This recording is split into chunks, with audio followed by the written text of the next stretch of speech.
children, and today's class let's revise concept connection and story part. Okay, and everybody take your and listen the story. Rat that ate the iron. Once upon a time, in a village, lived a merchant the name of Gopichand. The people used to call him Gopi. He was a clever and kind. He earned his living or selling goods in the market and the city close to by village. Once during the monsoon season, all his goods had got drenched in heavy rain. The goods were not of any use to anyone.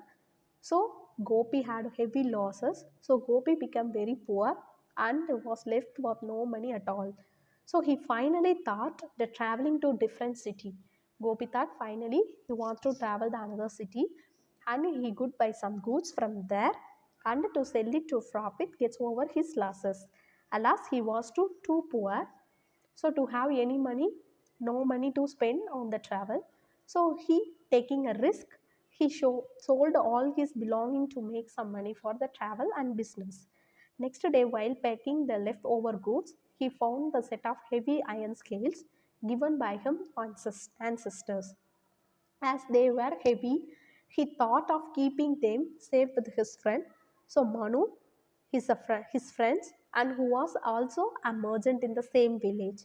So he went to him and said, Manu, my friend, I am going to another city to sell my goods and earn money.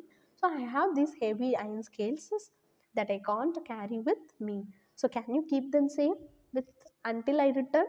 Yes, Manu also agreed, and Gopi went to a new city and purchased the goods and then sold them in different markets. He was able to earn handsome amount of money and return to the satisfied from his venture. And upon his return in the village, Gopi decided to get his scale back from Manu. And so he went to Manu's house and said to him, Please return the iron scales that I gave you. And Manu, meanwhile, had found the scales useful and wanted to own them. The Manu is like a greedy character. He wants to that scale. So he now returned to him. So he said to Gopi, I do not have them anymore. Gopi was surprised and asked him, What do you mean? Manu replied, There is a big rat in my house. He ate up the scales.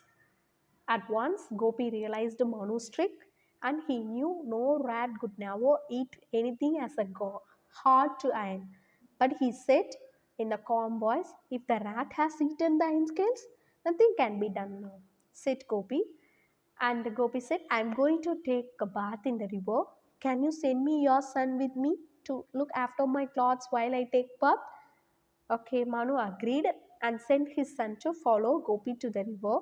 And Gopi took bath in the river and then took Manu's sons to a secret place to hide him. He then returned to the Manu's house.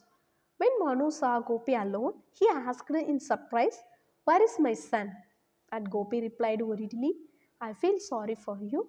When I was taking a bath in the river, a flamingo flying above the river carried your son away in its scalps. I could do nothing. Oh, hearing this, Manu became angry and said, You are a liar.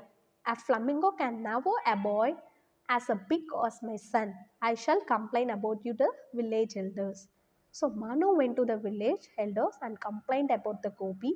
He took my son along, but now says that flamingo flew away with him. The shocked the village elders angrily asked Gopi to explain how how can a flamingo carry over a child? That asked by now crowd had gathered to hear the strange story. And Gopi replied, Sir, if a rat can eat the iron, then a flamingo can carry away a child. The village elders were amazed to hear this and asked Gopi, How can a rat eat iron? Gopi narrated the entire story to everyone and explained his problem.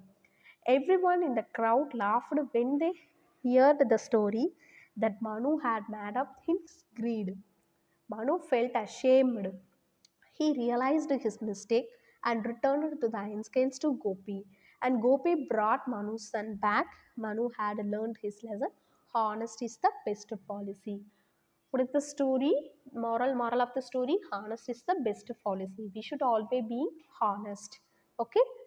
Okay, children. And later wise the concept connection. And in this chapter we have the concept connection, synonyms and antonyms. What is synonyms? What is antonyms? Let's see one by one. The antonyms, the word which are the opposite for each other word called antonyms. The opposite words called antonyms.